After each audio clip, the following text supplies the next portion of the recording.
Quiet, please. Quiet, please.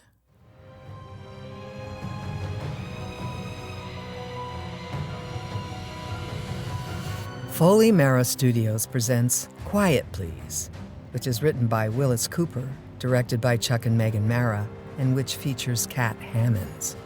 Quiet Please for today is called, Is This Murder? Thank you very much for coming to see me. I would have come to your office, but, I'm sorry. Infirmities prevent my going out. That's why I have to have it so dark in here, too. I hope you won't mind. Thank you. Do sit down. Just put your coat on the chair there. Oh, anywhere. Would you care for a drink? There's some excellent sherry there on the sideboard. At least I've been told it's excellent. Amontillado, I think. Oh, I don't indulge myself, but you help yourself. Please do. Amontillado. Like that stuff that the good Montresor was drowned in Poe's delightful story, The Cask of Amontillado. You remember the story, of course. Yes. Well, help yourself. I asked you to come here because I think I need some legal advice. About murder, I'm afraid. Yes, quite.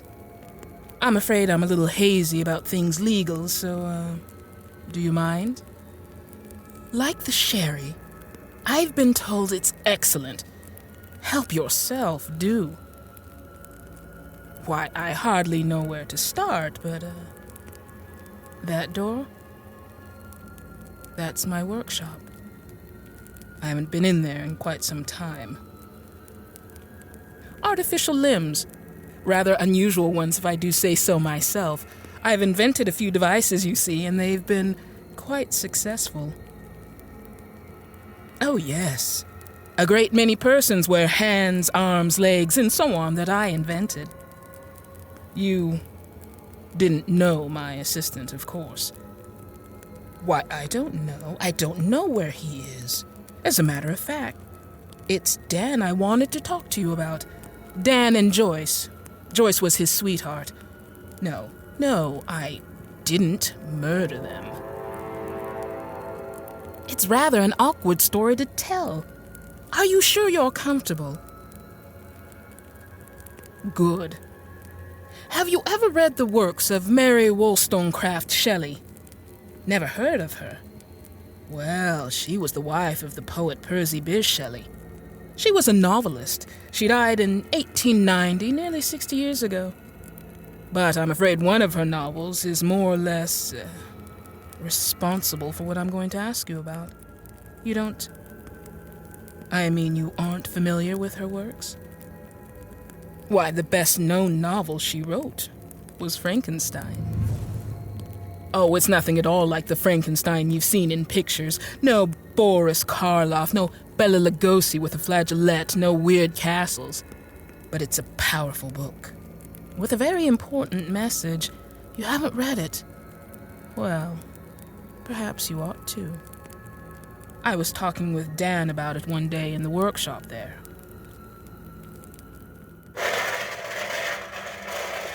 We could just about make us a monster with all this equipment, Edith. Not a monster, Dan, old boy. I do better than Mr. Frankenstein did. At least mine would be good looking. Wouldn't need any spare parts of dead people either. No, indeed. How'd you get it to work, though? That's the problem. This new arm almost has its own brain. Not much like the one that, Lionel Atwill, was that his name?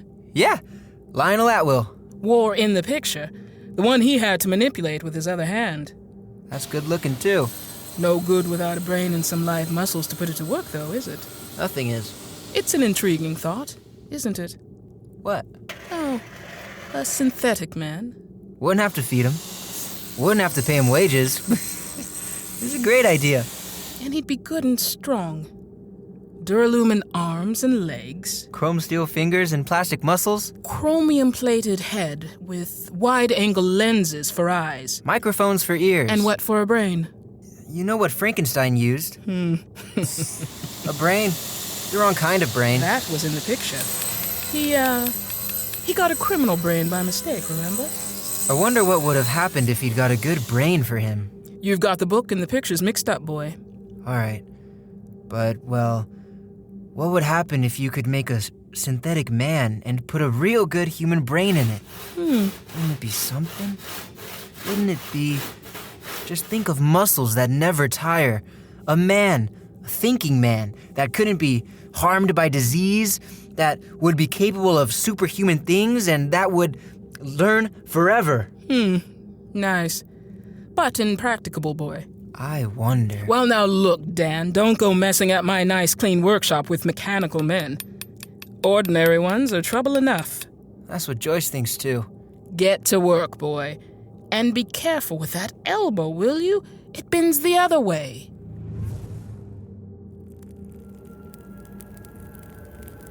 You, try some more sherry. I'm told it's excellent. Oh, yes. Murder. We were talking about. Well, let me see. Let me collect my thoughts. Oh, yes. This first conversation that I've repeated to you took place about 6 months ago. I beg your pardon. Where is Dan? Well, I'm sure I haven't the faintest idea. If you don't mind, I like to be orderly, methodical. I think the next occurrence was Joyce's visit to me. Or rather, I met her in a cocktail lounge downtown. Yeah, I hadn't been there in a long time. I dropped in one afternoon. It was 3 or 4 weeks later, and I was drinking lemonade, I remember. My, how long it's been since I've had a lemonade. Oh, no, thanks. No sherry. Oh, but help yourself. Can you find the bottle all right? Yes, it's so dark in here. But I'm afraid I have to have it that way. Forgive me, do. Well, I was sitting quietly, drinking my lemonade, and she suddenly appeared alongside me, sat down at the table before I saw her almost. Why, Joyce, I said. Why, Joyce! Hello, Edith. What are you drinking? Lemonade. Of course. Will you have one? No, thanks. I gotta run. Oh, but do have a... No, I had a drink. Just leaving. Matter of fact, I just had 2 drinks. 3 if you must know. I don't want any more. Why, what's the matter? Dan stood me up again. Dan? Stood you up? 3rd time in a week now. Why, how come, Joyce? I thought you and he... You tell me. What? Well, I'm sure I don't know. You mean you aren't making him work nights at the workshop? Well, I certainly am not. Well, that's where he is, all right. At the workshop. That's what he says. Joyce, my dear, the workshop's right in my own home. If Dan had been in there... Oh. Oh, my goodness. Now what have I said? If he isn't at the shop, then where is he? Why, I don't know. Look, Edith, I happen to love that guy, and if he... Now, I'd stake my life, Joyce. He isn't out with somebody else. Another girl, I mean. For his sake, I hope he's not, Edith. Well, Because if I catch him cheating on me, you know what I'll do? I'll murder him.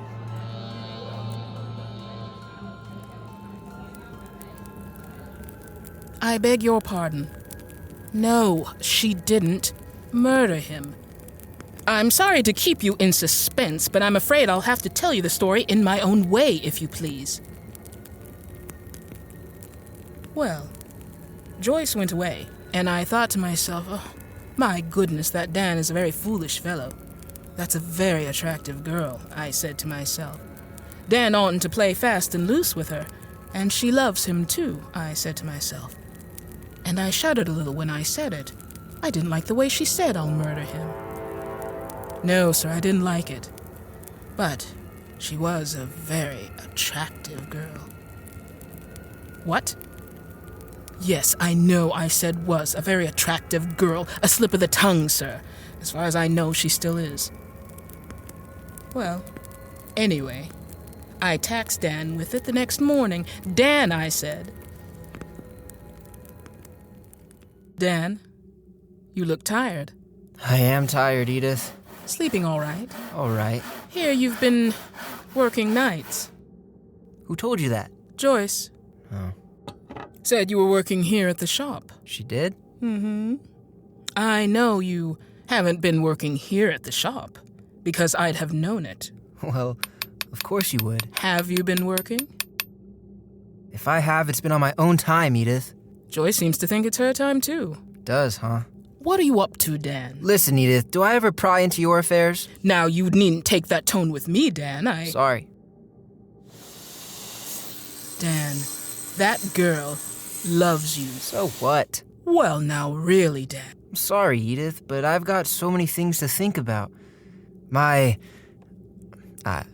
sorry.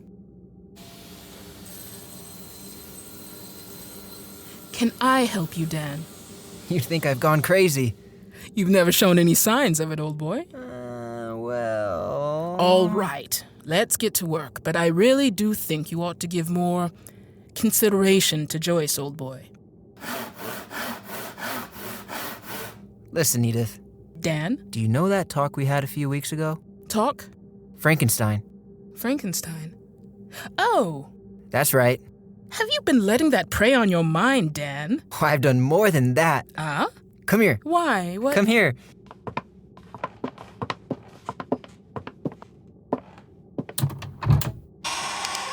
See? Well, I'll be... I told you, I've done more than just think. Do you know what he'd done? I looked. The gleaming chromium-plated head, duralumin arms and legs. And the fingers are high-test chrome steel, Edith. I used your industrial-type hand. You see, I haven't installed the lenses for the eyes, but there's the selenium cells for light to react on. I got 2 small microphones for the ears, and look, the hands and arms and the legs are controlled by this selenon. Why, you're a fool, Dan. Sure. But isn't he a beauty, Edith? You're a fool! If he only had a brain.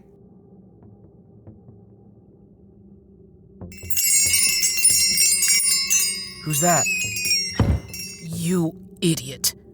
Think so, huh? I'll go. Lock that thing up. It's locked up. Who is it?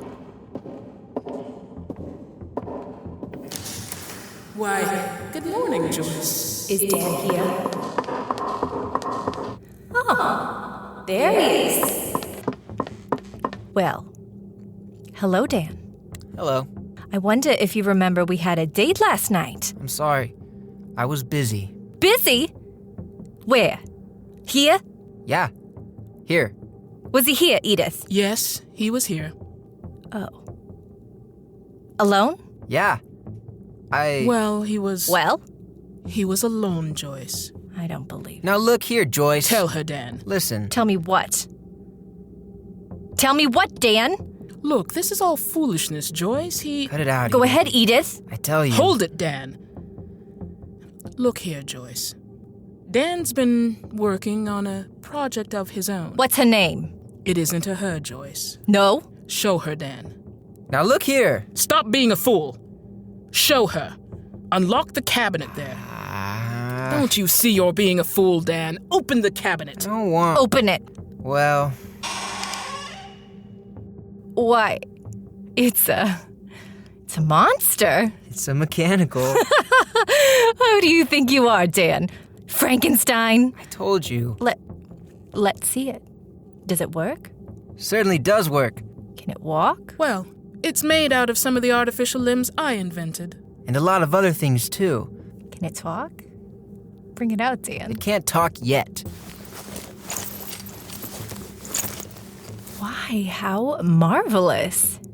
Make it move, Dan. Look out. I'll make it raise its arms. Press this button here. See? The other arm, Dan. Why? How wonderful.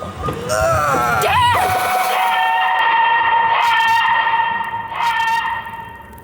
Yes, that was the first mishap. That mechanical arm. That arm of sturdy duralumin with the fingers of chrome steel. Smashed down on the back of Dan's neck like a sledgehammer. Oh no, he wasn't killed. That's not the murder I'm going to ask you about. He was paralyzed. That is, his legs were paralyzed. He was in the hospital 3.5 months. The doctors did everything they could for him, but there wasn't anything that really could be done. He was helpless. Do have another glass of sherry. It's excellent, I'm told. Dan used to drink it, and Joyce loved it. What? Yes, I know. I didn't mean to use the past tense. I suppose she still loves it.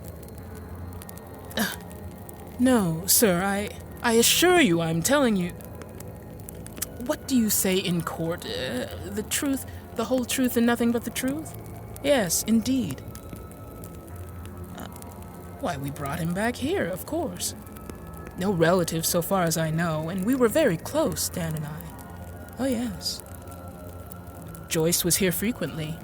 Yeah, that girl really loves that boy. I suppose it was really pretty frightful having to lie in bed all the time, unable to move. Joyce used to stay here all day and sit with him. Then at night I'd come in his room and the three of us would sit around and talk. Oh, mostly about robots, mechanical men, monsters. And I brought the machine into his room so we could tinker with it while we talked. And we talked a great deal about it.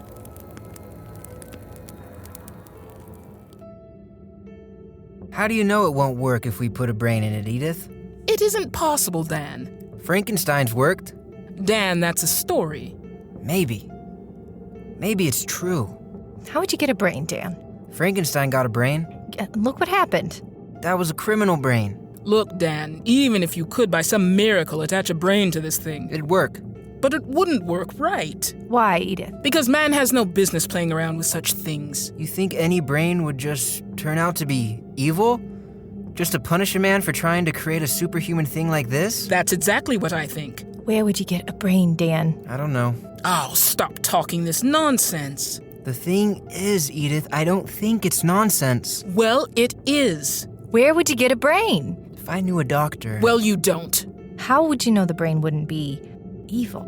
I'd make sure of that. How? I'd select it very carefully. Will you stop talking about this? Scare you, Edith? You don't have to be so gruesome. I'd take a woman's brain, I think. Women are smarter than men. Ugh. Want to lend me your brain, Joyce? No, I should say not. You'd have a fine time, Joyce. You'd live forever. I don't want to live forever. Nothing could hurt you. You could do anything you wanted.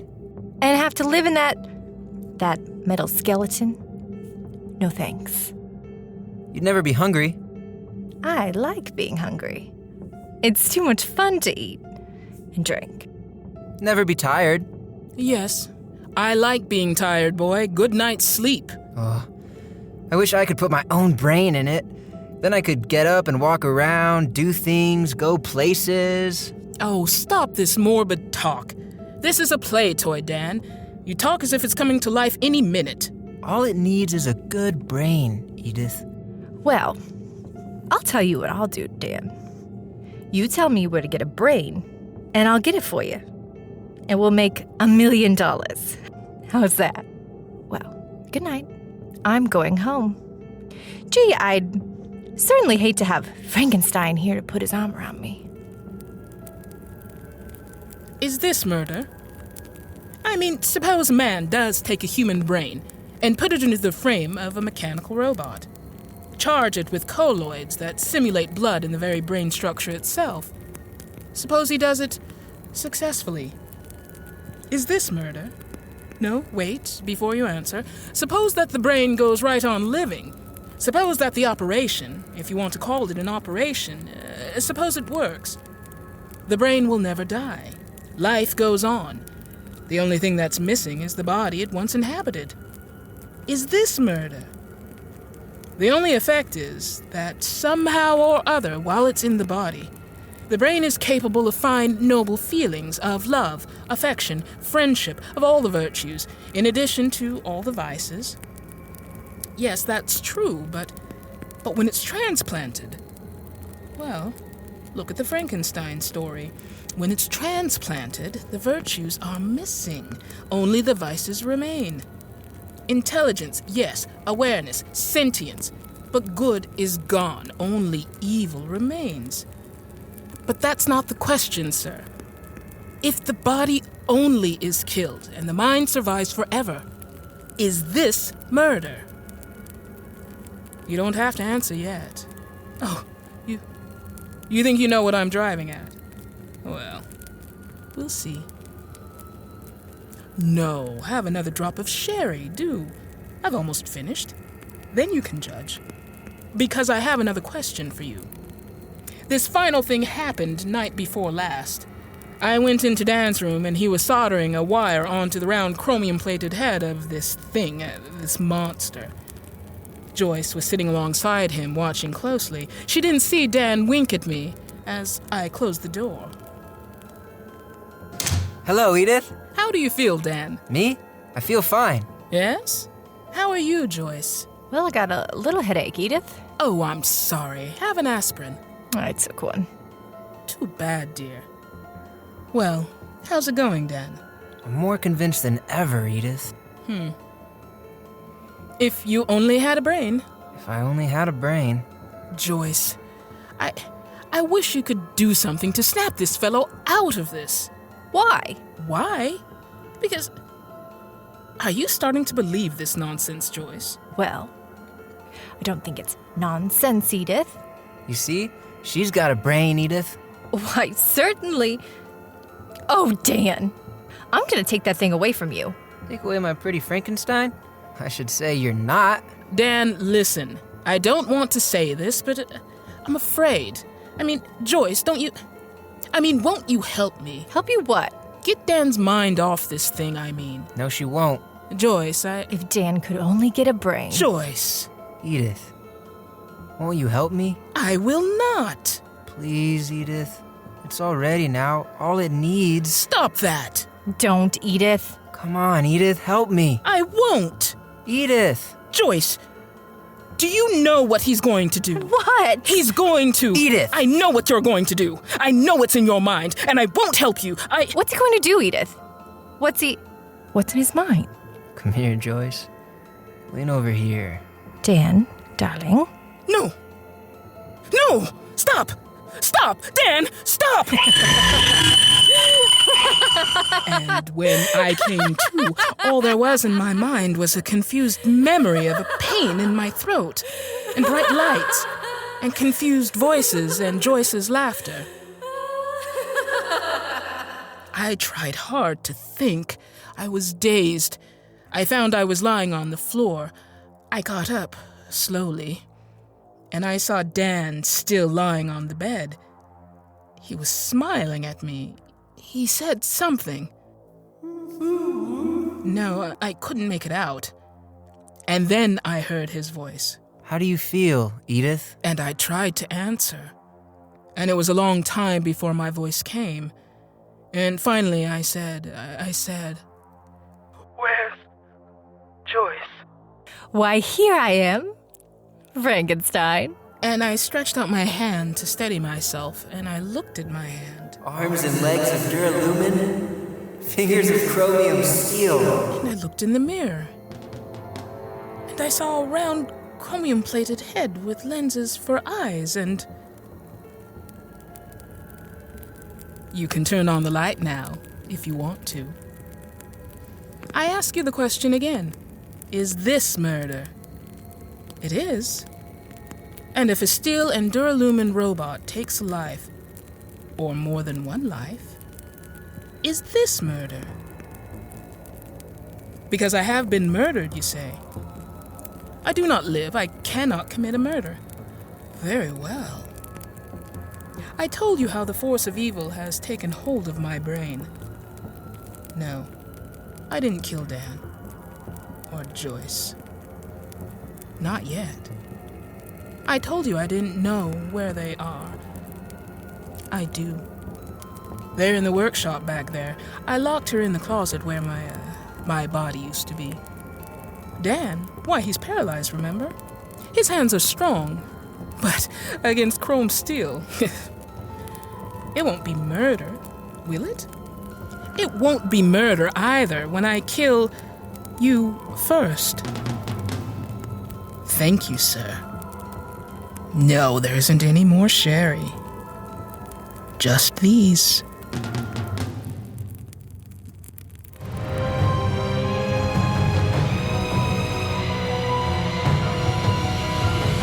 The title of today's Quiet Please story is This Murder? It was written by Willis Cooper, directed by Chuck and Megan Marra. The person who spoke to you was Kat Hammons.